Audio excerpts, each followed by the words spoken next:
నాతో నా ప్రయాణం యూట్యూబ్ ఛానల్ కు స్వాగతం, సుస్వాగతం.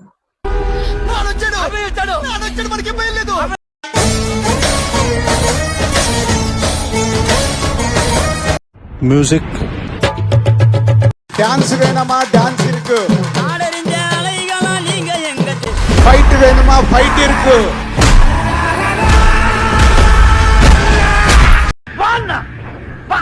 నేను పెట్టిన టైటిల్ కి తగ్గట్టుగానే ఇందులో కంటెంట్ ఉండబోతోంది. పగలు నిద్రించి రాత్రులు మేలుకొని కాశీఘాట్లను పెట్టాను కదా, రాత్రిపూట కాశీఘాట్లు ఏ విధంగా ఉంటాయో ఇందులో మీకు చూపించబోతున్నాను. రాత్రి సమయాల్లో ప్రధానంగా ముగ్గురికి నిద్ర పట్టదని పెద్దలు చెప్తూ ఉంటారు.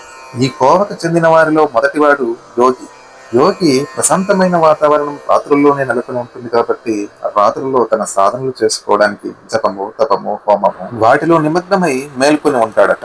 ఇక రెండవ వాడు భోగి.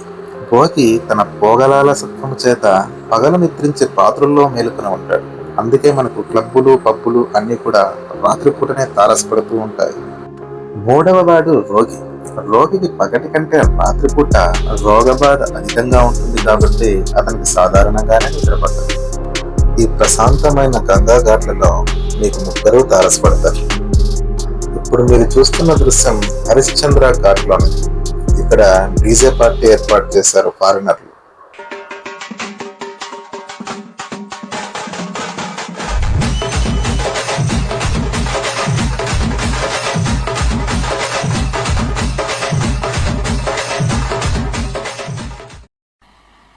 मजा नहीं आ रहा है।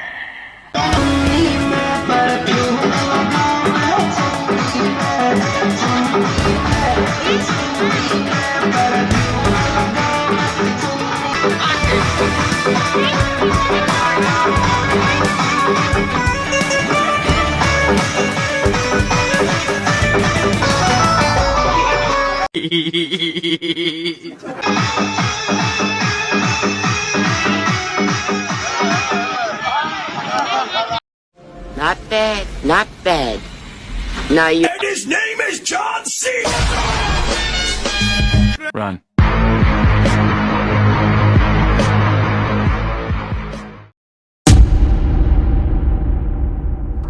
ఇది హరిశ్చంద్ర ఘాట్లోని శ్మశాన వాటిక. ఇక్కడే సత్య హరిశ్చంద్రుడు కాటికాపరిగా పనిచేశాడట. అప్పుడెప్పుడో ఆయన వెలిగించిన అగ్ని ఇప్పటికీ మండుతూనే ఉంటుందని, దాన్ని ఒక వంశం వారు సంరక్షిస్తూ ఉంటారని స్థానికులు చెప్తే విన్నాను. అక్కడ చూస్తున్నారుగా, ఒక శవం పూర్తిగా దహనం కాకనే మరో శవం దహనానికి సిద్ధమైపోయింది. ఈ అగ్ని నిత్యం ఇలాగే మండుతూ ఉంటుంది. ఒక్కసారి ఇక్కడికి వచ్చిన తర్వాత ఎంత అందమైన దేహమైనా సరే అగ్నికి ఆహుతవ్వాల్సిందే, ఎంత అద్భుతమైన బంధమైనా సరే బూడిదవ్వాల్సిందే. చితిలో మండుతున్నది ఒక స్త్రీ శవం. ఆమె బ్రతికున్నప్పుడు ఎన్ని బాడీ లోషన్లు రాసిందో, ఎన్ని ఫెయిర్ అండ్ లవ్లీలు వాడిందో, ఎన్ని బ్యూటీ పార్లర్లు తిరిగిందో, చివరికి ఇలా.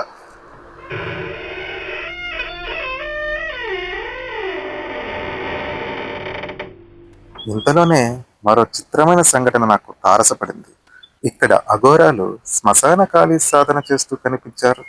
ఇక్కడ ఒక యువ సాధువు, ఒక గురూజీ అఘోరా మరియు ఒక లేడీ అఘోరాను కూడా మనం ఇక్కడ చూడవచ్చు. ఇది మరెక్కడో కాదు, హరిశ్చంద్ర ఘాట్ శ్మశాన వాటికలోనే.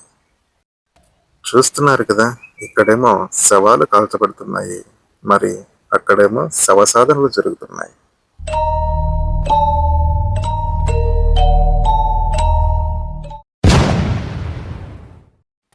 ఇది ఇలా ఉండగా నాకు మరో చిత్రమైన సంఘటన కనిపించింది. ఇక్కడ శ్మశానంలో శవం కాలుతూ ఉంది, అక్కడ శ్మశాన నాథుడికి హారతి జరుగుతూ ఉంది.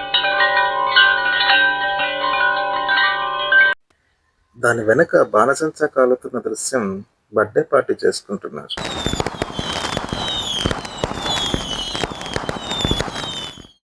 పుట్టుక, మరణం, దైవం అన్ని ఒకే ఫ్రేమ్ లో కనిపించాయి. ఇక్కడి నుంచి మణికర్ణికా ఘాట్ వైపుగా ప్రయాణం సాగిస్తుండగా అహల్య ఘాట్ సమీపంలో ఒక చిత్రకారుడు తన చేతితో చిత్రాలను చిత్రిస్తూ కనిపించారు. మనం ఎదురుగా కూర్చుంటే యథార్థంగా గీసివ్వగలడు. ఇక్కడ చూసారా, ఏ చీకు చింత లేకుండా ఘాట్లలోనే శయనిస్తున్నారు. ఇప్పుడు సమయం 1:30 కావస్తోంది. అర్ధరాత్రి అయినా కూడా ఘాట్లన్నీ సందడి సందడిగా ఉన్నాయి.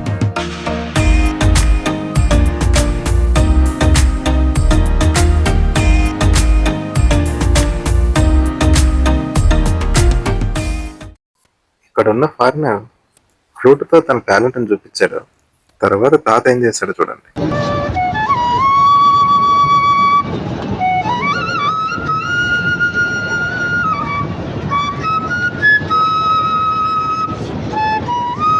తాత దెబ్బకు తెల్లోడు తెల్లమొహం వేసేసాడు.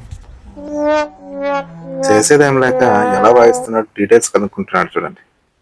తాత సూపర్.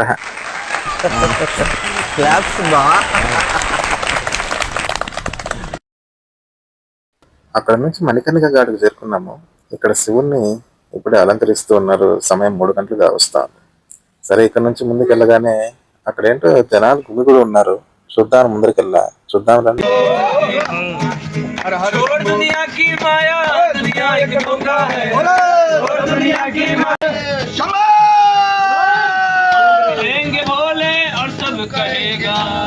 राम नाम सत्य है जीवन असत्य है राम नाम सत्य है जीवन असत्य है राम नाम सत्य है आना पड़ेगा संसार आना पड़ेगा संसार नमः शिवाय ओम नमः शिवाय ओम नमः शिवाय हर हर भोले नमः शिवाय.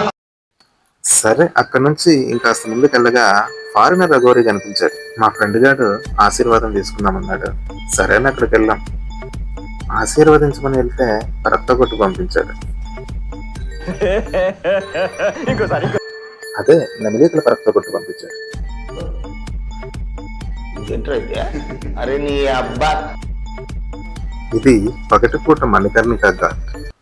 ఈ మణికర్ణిక శ్మశాన వాటిక ఇక్కడ ఉన్న వాటిలో కల్లా అత్యంత పెద్దది మరియు పవిత్రతను సంతరించుకున్నది. ఇక్కడ దహించుకుపోవడానికి శవాలు పోటీ పడుతుంటాయంటే నమ్మండి.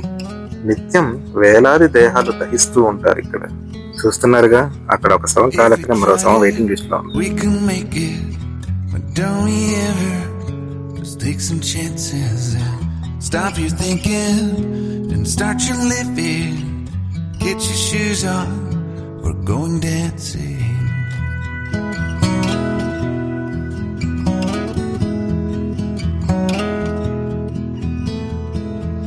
These little problems we could solve.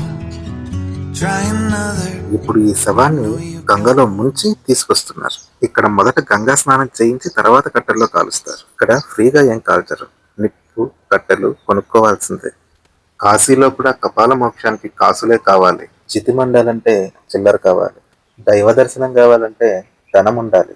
ఆఖరికి స్వర్గం చేరాలన్న సంపదే కావాలి. Hello guys, my new vlog. Please to channel my Sakrapara. Sakrapara.